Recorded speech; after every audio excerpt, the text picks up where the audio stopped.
aktualisasi keyakinan dan kesetiaan kepada Pancasila dalam pelaksanaan tugas jabatan aparatur sipil negara. Saya akan gambarkan mungkin agak menyimpang sedikit, tapi ini dalam rangka meyakinkan Anda bahwa Pancasila itu keren, keren banget kalau menurut saya. Ya. Saya akan coba gambarkan gini nih. Walaupun mungkin ini tidak sejajar karena Maslow ini teori tentang kebutuhan gitu ya.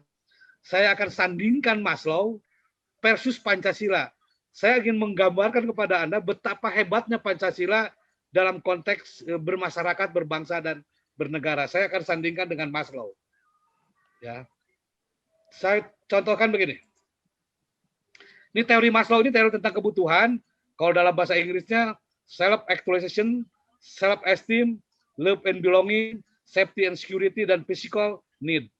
Ini riweuh lah ngajelaskeun ya. Saya permudah lebih dengan mudah gitu ya. Oke. Ya, pemenuhan terhadap kebutuhan dasar, makan, sandang, pangan, papan, kebutuhan terhadap rasa aman, kebutuhan terhadap bagaimana bersosialisasi, ketiga bagaimana persaingan antar teman, dan terakhir pengakuan.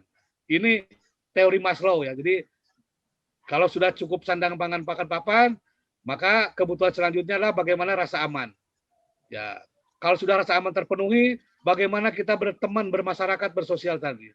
Kalau sudah berteman, kebutuhan selanjutnya kita bagaimana melakukan persaingan atau berself esteem di sini, saling mengukur. Dan terakhir adalah tentu tadi aktualisasi diri, pengakuan dari orang lain. Ini teori dalam konteks Maslow. Gimana kalau semua ini sudah terpenuhi? Tentu makannya sudah terpenuhi. Ya. Mungkin kita berkembang kalau dulu makannya cukup kerupuk, ya. Sekarang mungkin makannya akan berlebih. Tadi kalau rasa aman tuh cukup di luhur, di atas-atas, sekarang di benteng dan sebagainya. Dan inilah mungkin tahapan dalam konteks teori Maslow. Kalau makannya udah tambah, mungkin makannya bisa makan lebih kaya lagi. Nah, bagaimana Pancasila? Nah, Pancasila itu tidak hanya sekedar kebutuhan makan terpenuhi perorangan, tapi sudah terpenuhi nggak makannya teman-teman? Mari kita makannya bareng-bareng. Biar aman, yuk nyari makannya bareng-bareng. Ini Pancasila ini ya. Kalau yang namanya berteman ya bersaing juga. Kemudian pengakuan datang dengan sendirinya karena siap berteman dengan persaingan lebih luas. Nah, inilah Maslow sampai sini. Ada kebutuhan lain kalau semua sudah dipenuhi semua, maka dalam konteks Pancasila kita tentu semuanya diserahkan kepada Tuhan yang Maha Kuasa. Ini kerennya Pancasila kalau menurut saya. Jadi di atas langit ada langit, di atas kali ada Tuhan. Di bawahnya ada semua makhluk. Siap melebarkan pertemanan dengan persaingan, berteman tidak lupa bersaing, bersaing tidak takut dalam berteman. Siap berbagi pemikiran dan peran, dan siap berbagi hasil dan penghasilan. Itulah konteks Pancasila kalau menurut saya. Maka kalau di unsur-unsur kebutuhan manusia nih, semuanya terdapat dalam Pancasila. Maslow itu. Kalau Maslow hanya sampai pengukuhan diri, tetapi Pancasila sampai pengakuan terhadap Tuhan yang Maha Esa. Kalau saya gambarkan mungkin kebutuhan fisiologis, kalau dalam Maslow bentuknya mencari, kalau dalam Pancasila adalah mencari makan bersama-sama. Dalam Pancasila apa? Kesejahteraan sosial bagi sama, selalu disimbolkan dengan padi dan kapas. Rasa aman, saling melindungi bentuknya. Dalam Pancasila adalah pemimpin yang selalu memberikan rasa aman terhadap rakyatnya, sila keempat. Kasih sayang, persaingan dan pertemanan yang dilakukan dengan seimbang. Maka dalam Pancasila ada persatuan Indonesia, kekompakan dalam persaingan, dan pertemanan yang mencerminkan persatuan Indonesia. Ya, ini kasih sayang dan penghargaan. Aktualisasi diri, pengakuan semua orang.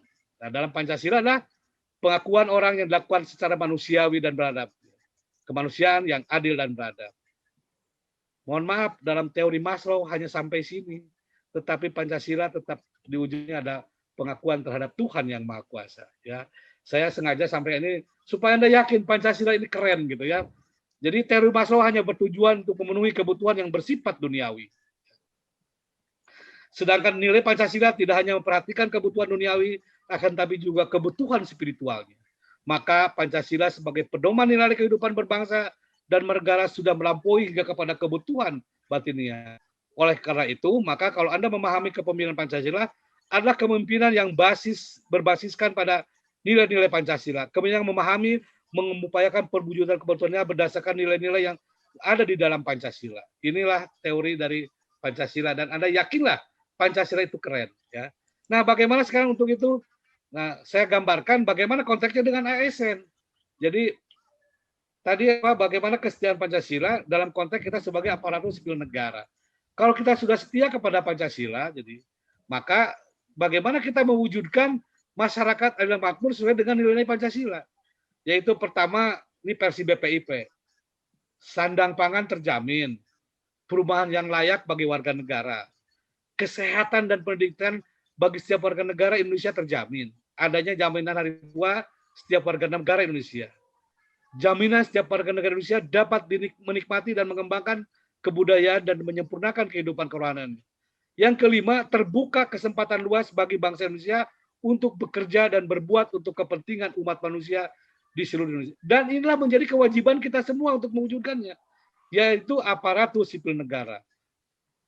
Yang secara umum mungkin untuk mewujudkan amanah konstitusi, yaitu tujuan bernegara, itu dibutuhkan ASN-ASN yang menyelenggarakannya.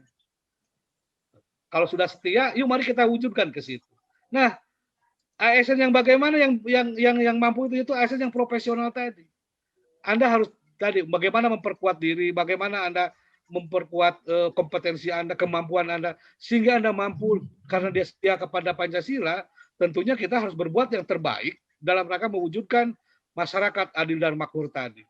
Tapi kan terlalu jauh, Pak. Iya, yes. Yang terdekat aja. Kita harus profesional, ya, harus memiliki kompetensi dalam rangka apa? Menjalankan tugas fungsi kita sesuai amanah yang diberikan pada kita. Itu mungkin ya.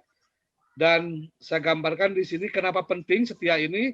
Tentu kalau sudah tidak ada Pancasila mungkin ya bisa bangkrut juga NKRI ini. Maka kalau kesetiaan ini kepada Pancasila diharapkan mampu menjamin kelangsungan hidup NKRI. Yang kedua, tentu saja secara ideologi ini dalam konteks Astagatra ini akan tercipta aspek ideologi itu Pancasila.